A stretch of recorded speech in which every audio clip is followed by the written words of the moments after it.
Hey guys, I'm often asked by folks that have just purchased a GarageWorX CNC and they start putting it together, similar to this one, what's the best way to attach a tabletop to it?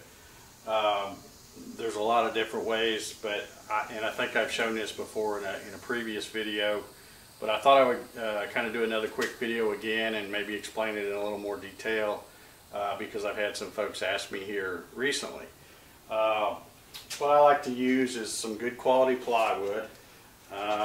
This is one I made for this little small machine a while back, and I just laid out some holes for these, I call them T-nuts.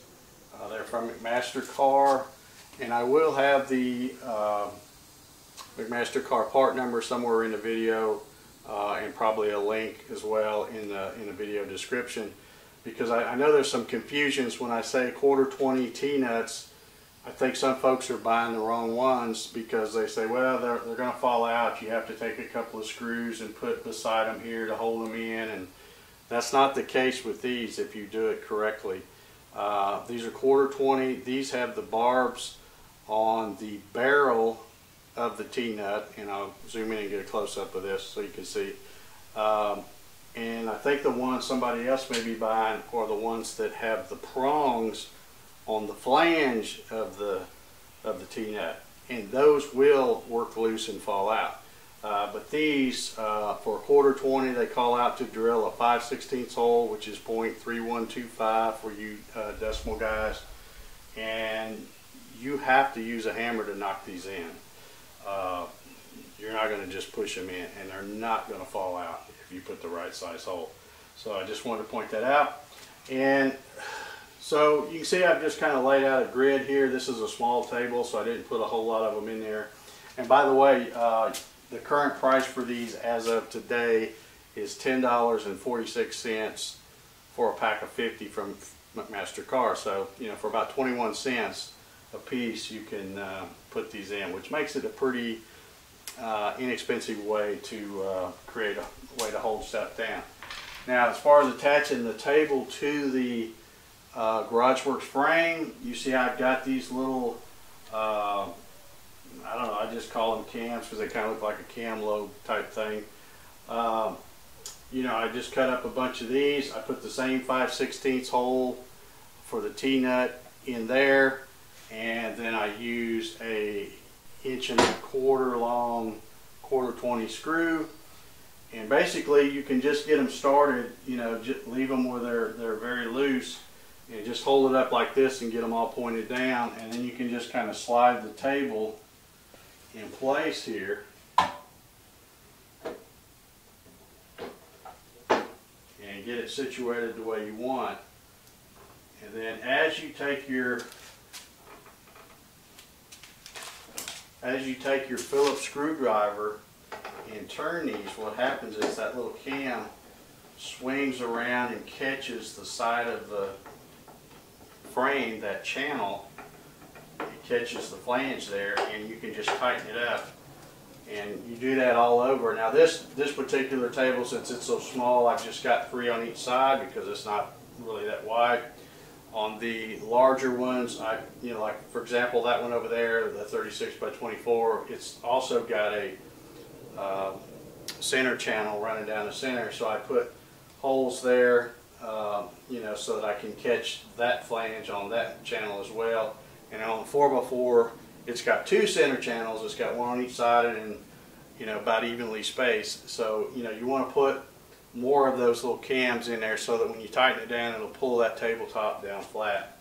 But it's real easy to, like I said, you just start screwing these in, and the cam will swing around and hit the side of the frame and locks it right in place. And then it also makes it very easy to remove should you need to take the table off for any reason. But I just wanted to kind of go over this a little bit, you know, show people how easy it is to make a top. You may want to use something else. I know a lot of people, you know, use T-tracks and all that, and that's fine. You know, they can use use that stuff if they want to, put that. But this is really a cheap and easy way to do a tabletop. And then basically on a lot of these tables I use these homemade wooden clamps, and I'll probably put the program I've made for this somewhere on the website or something, so if anybody wants to make these, they can. You can make them longer or shorter or whatever, but I just use about a 2-inch 1/4-20 machine screw, and you just stick that in there and it goes right in. You may also have noticed when I had this off, I had actually used a Forstner bit to kind of counterbore to get the surface of this below or flush with the bottom of the tabletop here. You don't really have to do that as long as all of your T-nut locations are not going to be where there's the metal frame. If you put some where it's going to hit the metal frame, which really isn't a good idea anyway, because you're not going to be able to screw the screw in very far, you'll hit that metal.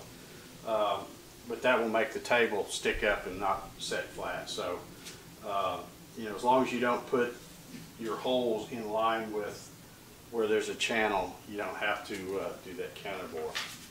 So that's going to do it for this video. Like I said, I just want to get on it real quick and try to go over this again. I've had several people ask me here recently that are new GarageWorX CNC owners, and they want to know how to attach their top. That's how I do it, and it's a real easy way, and it's pretty inexpensive, because if you screw this up, it's just a matter of taking another piece of plywood and making another one. And you can get these out. I mentioned you don't want them to fall out, but you can get these out by taking a screw and screwing it in there and then hitting that with a hammer, and it will push it back out the other way. So if you should need to salvage your T-nuts to replace your table, you can do that. But hopefully when you make a table like this, you'll always put something sacrificial underneath it and not ever mess this up. That way you only have to make it one time. So that's the way I've done with all of my tables. The big one right over here, the 36x24 machine over here, they all have the same kind of plywood top with these same T-nuts, and it works out very well. This spacing is a little wide here. On most of the other ones I use a 4-inch grid, 4x4, and when I'm using this style of clamp, it works out really good where I can reach everything. So anyway, that's going to do it for this video. I just want to get on it real quick and go over how to make a cheap and easy tabletop for your GarageWorX, and hopefully y'all got something out of this little video. If you like these videos, please hit the like button and subscribe below if you haven't already. I appreciate all y'all taking the time to watch these videos, and I definitely appreciate y'all supporting me by buying the GarageWorX and the Gatton CNC for that matter too. So thank you very much, and we'll talk to y'all next time.